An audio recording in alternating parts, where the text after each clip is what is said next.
مضى، ونفهم بأن موقفكم مؤيدا لهذا الحراك الذي لم يسارع لحد الساعة.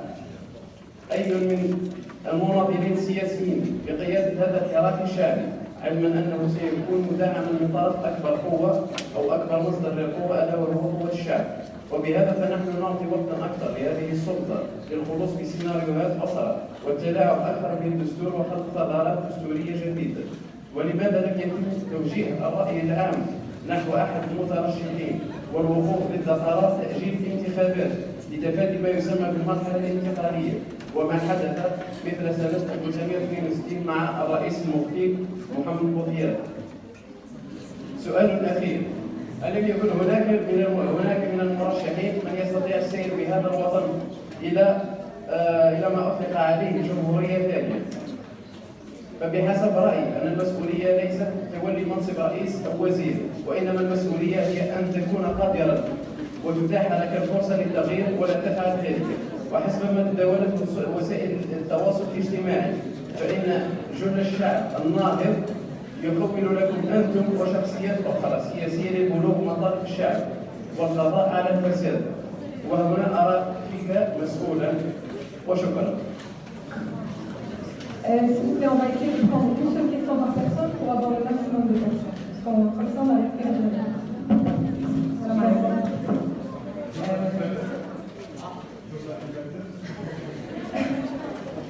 Salam alaikum. Avant toute chose, بارك الله فيك أستاذ بكري والطلبة اللي نظموا هذا الديبا. سؤالي هو: بما أن الحكام اخترقوا القانون وبما أنه لازم يكون الدكتور مع الحكام هذا الاختيار بما حتى أحسن نعم تفضل صراحة الحكام اخترقوا القانون وما نقدروش نطبقوا الدستور مع الحكام الحاليين ومن الأفضل من نستعين بالخارج. ما هي المخرج؟ هذه السؤال الثاني الأخير: قلتما جزائريين سامة، ما هذه سامة كلش. ما هي الضمانات الأشخاص هذين ربما يرجعوا الله يباركوا العملاء تاعهم وما حدش يعرف التاريخ أظن أنا ما نفوق. بارك الله فيكم.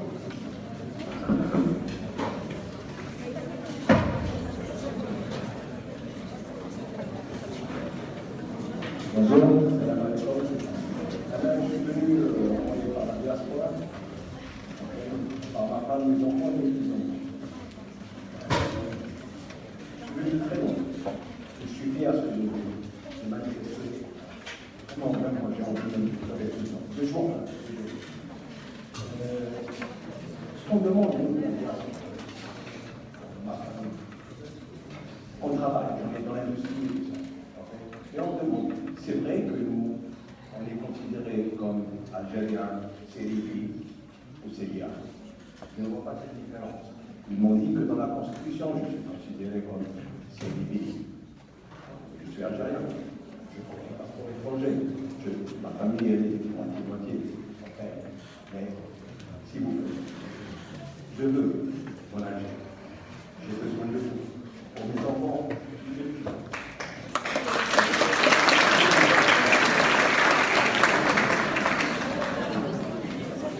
bonjour, Madame la Présidente, ancien étudiant en dépôt. En fait, je remercie tous les étudiants de dépôt qui ont fait ça. Très intéressant, beaucoup de pédagogie, on apprend beaucoup de choses. Et je voudrais juste exploiter cette occasion pour imaginer, pendant cette période de transition, ce type de débat, etc., mais qui soit ouvert à un plus grand nombre.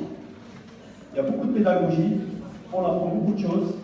Et ce qui m'intéresse, c'est que comme il y a beaucoup d'effervescence, le plus beau, ça serait de bétonner notre discours pour que le débat soit beaucoup plus constructif. Et je vous invite, M. Chachi, éventuellement imaginer un outil, type une chaîne YouTube, dans laquelle vous parlez à tous les Algériens qui puissent apprendre beaucoup plus, qui puissent avancer un peu plus dans le débat, sans que vous soyez interrompu comme dans les émissions télé, etc. Où on est toujours en manque de références. Voilà. Et je vous remercie pour la référence Mandela.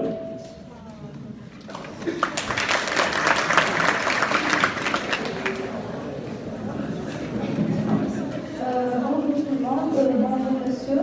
Je vous remercie tout d'abord d'être présent aujourd'hui parmi nous. Donc c'est Raïd Esma, étudiante en troisième année ici à l'ECO. Donc j'ai deux petites questions, je ne vais pas trop tarder là-dessus. La première est pourquoi vous avez lâché, vous et Warana, lire Délé alors que vous l'avez soutenu au début. La deuxième question c'est quel est le rôle que vous allez jouer, ou plutôt que vous voulez jouer dans l'Algérie de demain. Je m'explique, c'est-à-dire est-ce que vous voulez juste être représentant, disons coordinateur dans la période de transition, ou vous avez peut-être quelques ambitions politiques à part la présentation. Et merci. Si vous voulez en prendre une dernière question, on arrête là. Merci.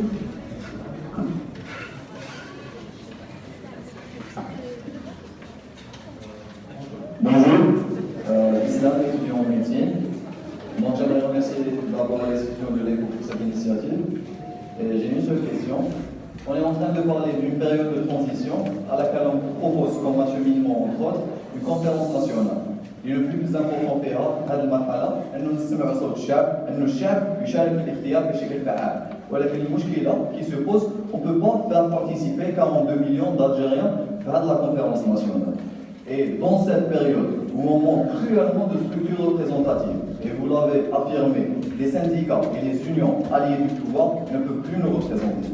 N'est-il pas de notre responsabilité et de notre rôle comme citoyen, comme technicien, participer à cette حراك الشعبي, chacun dans son domaine, de se réorganiser, de créer des alternatives, de créer des forces de proposition qui ont une vraie volonté de changement, qui seront légitimes et crédibles pour contrer ces structures qui se disent représentatives, qui parlent en notre nom.